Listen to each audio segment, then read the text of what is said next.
So many people are wondering about the superficiality of life. Like they complain about people being superficial or not understanding them, or people playing games, people not being authentic to them. But the question arises, how authentic are these people? Because it seems like we expect authenticity and depth from life, but we are not that depth and authenticity ourselves.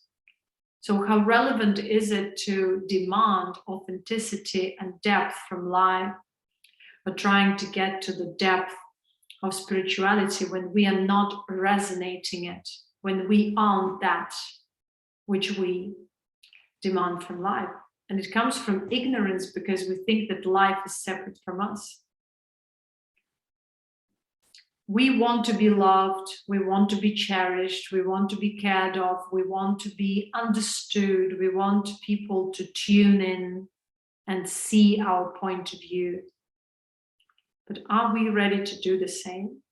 How deep are we? How can we wonder about the superficiality of life or spirituality or relationships if we keep on gliding along the surface, being incapable of being vulnerable simply to life? And what does this vulnerability mean? This vulnerability means that you're authentic, you're deeply connected within yourself. Who knows this connection?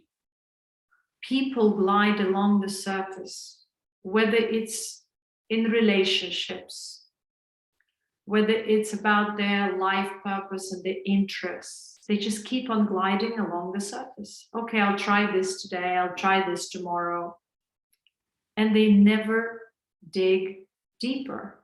They never try to understand the depth of anything. And this is the problem of our current times and generations. This is the time of superficiality and corruption, and yet we keep on crying and looking for authenticity.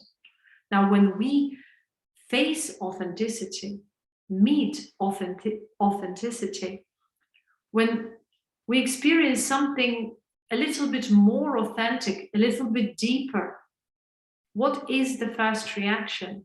Is fear. Running away, hiding away from that which is authentic, because it reminds us of our corruption. So on one hand, we're looking for authenticity, and on the other hand, we are running away from it, because every time we come across something authentic and deep, it scares us. It reminds us of our shallowness. So before you look for any depth in anything, look for this depth within yourself. Stop gliding along the surface looking for solutions outside of self. It's impossible to find depth outside of self if you are scared to embrace the depth within the self.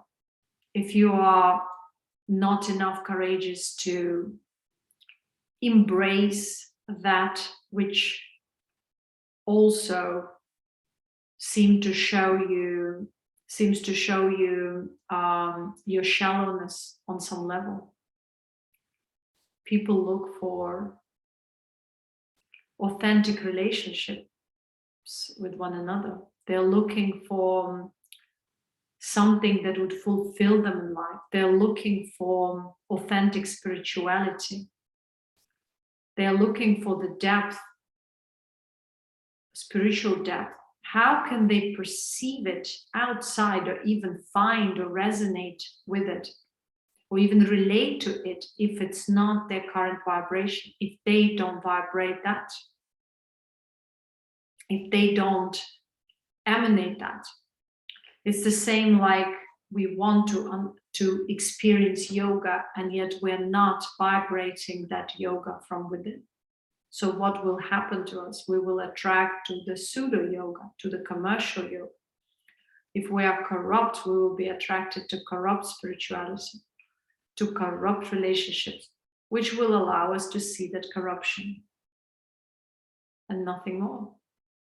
So if we want to experience authenticity in life, if we want to experience deep love and deep connection, if we want to experience spiritual depth within ourselves and in life, we have to start with ourselves. We have to look within and see what prevents us from being authentic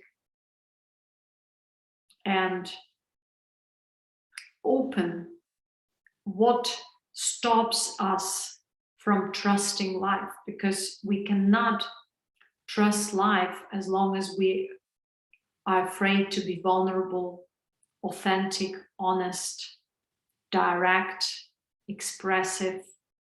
All that, which is fear, insecurities, which prevents us from experiencing that authenticity, is our condition, is our corruption. When we face something authentic, we instantly will perceive fear and our own limitation. And as a reaction, we'll be either angry or we'll be challenged, intimidated, even hurt for no reason.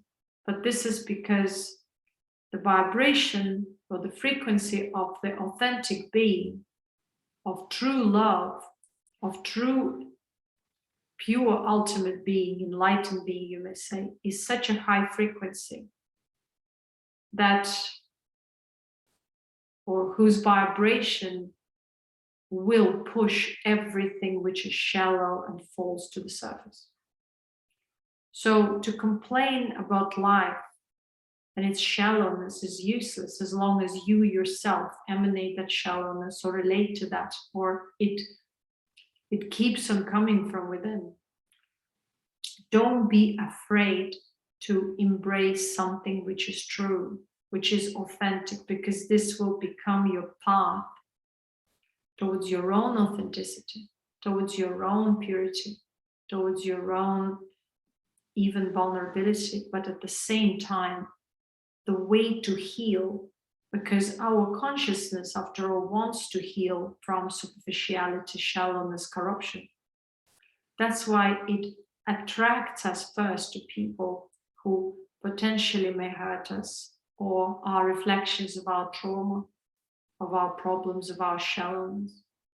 And only when we are able to reflect and consciously understand it, we initiate the process of refinement, or in other words, step on the path of authenticity and the original being, cultivating simplicity. To cultivate simplicity means cultivating the frequency of equanimous being or higher unconditional love, which is opposite to fear, which is opposite to contraction. We choose to embrace life in a relaxed way. And even when someone or something causes contraction, we choose not to look outside or blame them, but choose to look within and accept our own conditioning by becoming aware of it. And by becoming aware of it, we dissolve it, or we have a chance to dissolve, so that we can actually start perceiving people not through the prism of our distortions, but as they are. If we were able to perceive our own authenticity, we would be able to perceive other people to that depth, to the degree of their authenticity. If you're love, you can't see falsehood in others. You see love in others. You see them as that vibration. But if they aren't able to vibrate that love, they will see their conditionings. They will reflect their conditionings through your presence, which emanates at this point, let's say, love. So it's very important that there is communication between people in life, because only through communication we can dissolve vibrational differences. We can breach these differences in frequency, which may arise from time to time. Because it doesn't mean that if today you vibrate love, you're going to vibrate love all the time. You might be also challenged. And that's why, because we can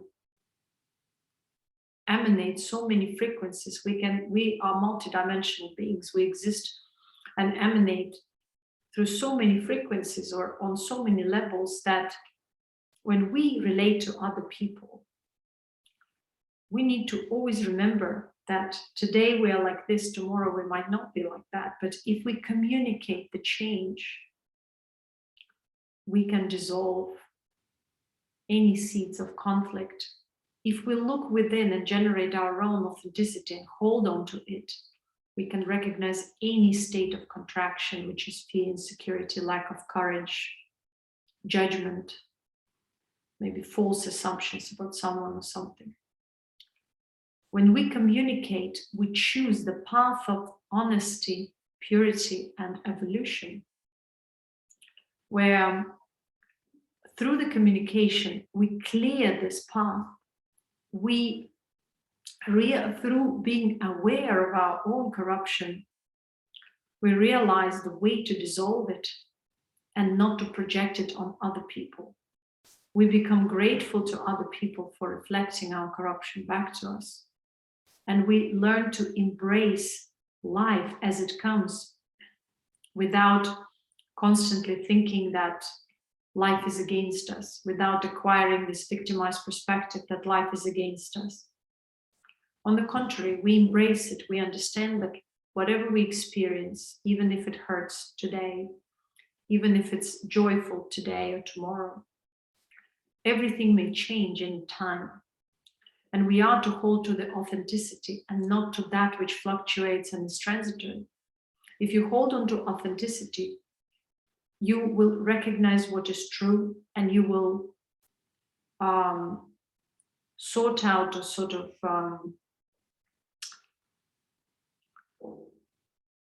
you will sieve through all the unnecessary things in your life. So you will gain clarity. If you understand what authenticity is, authenticity leads to clarity. And when you have clarity in life, you understand what to hold on to and what to let go of. But when you're confused, you're holding sometimes onto things you shouldn't be holding onto, and you are letting go of things that you shouldn't be letting go of. And there is confusion, there is a mess in life. So, and then you blame other people, or that everyone is superficial, that there's nothing authentic, because there's confusion within yourself, because you chose to go along with assumptions, judgments, your own conditionings, traumas. You acted upon your traumatic response rather than from the standpoint of honesty and authenticity or open communication. When you act from the standpoint of honesty and authenticity, you can't go wrong. And you will invoke that authenticity and honesty in other people. And if they refuse, they will simply run away. They will refuse to connect to you on that level. So then you have to draw a conclusion that you are dealing with superficial people, or you have to give them time to come back to their authenticity so that they can come back to you and connect to you on that authentic level again. This is the principle of life. This is the main universal law. Do not see that life is separate from you, and thus do not demand anything from life which you are not able to emanate or give to this life yourself. And this is the main point. How to experience depth of life, how to allow yourself to be vulnerable. But the thing is that, again, we use this word vulnerability or being vulnerable without understanding that it's not the weakness, it's the strength. We call it in this day and age as vulnerability, but after all, it is just openness and honesty, because we decided that to be open and honest in this day and age is foolish, or it's so-called vulnerable. But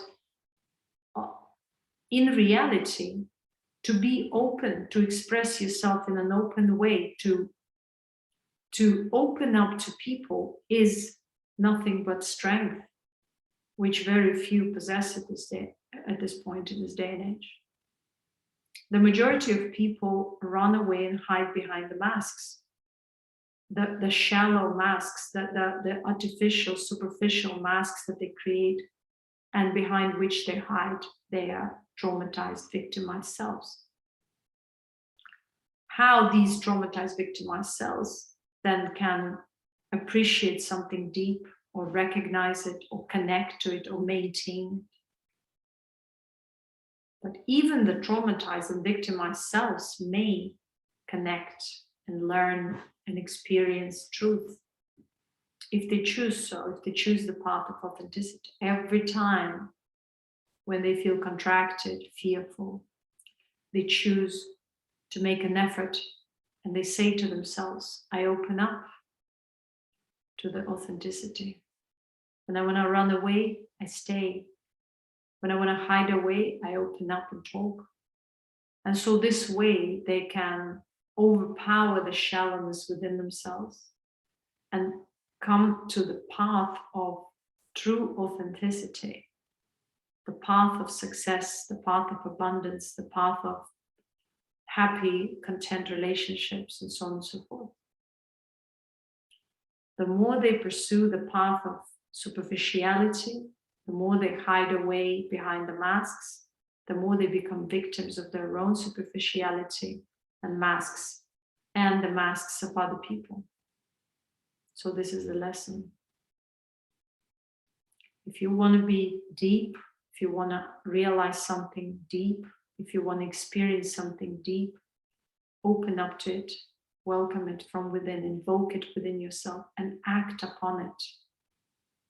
Don't act upon your trauma. Don't act upon your fears and negative emotions and negative expectations. Act upon that authentic being, which is easygoing, easy flowing, happy-go-lucky, equanimous, content, without not trying to control, not trying to show anything, just authentic, natural being. And you know what? All you will see when you are natural, you will see that people love you back without you even doing anything.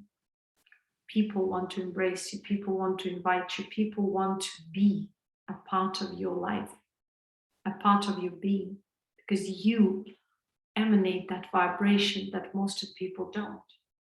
That's the key to success. That's the essence of true charisma, true appeal. Even if you act in an appealing way, but it's your mask, it won't last long. You will just attract similar shallow people, because your confidence is not true you, it's a mask. But if you act openly, honestly, even if it looks to you as vulnerable because you're not used to this openness or level of openness and expression, eventually you will start attracting people who are open, honest.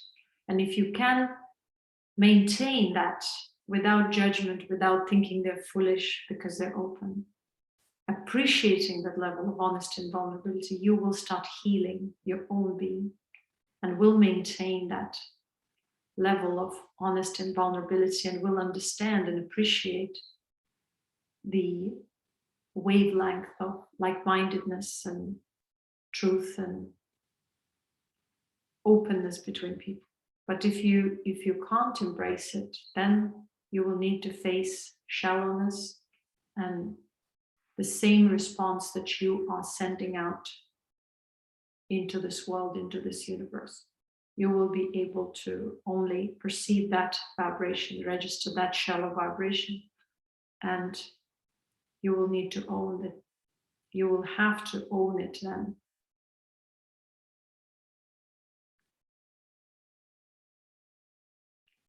Honesty to self and ability to admit to oneself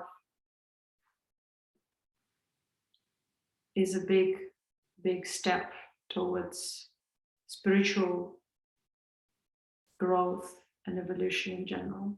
We can't progress in life or expect healing, expect miracles without inner shift, without embracing a certain frequency within ourselves. So invoking it first and then embracing it. And then holding on to it, cultivating it.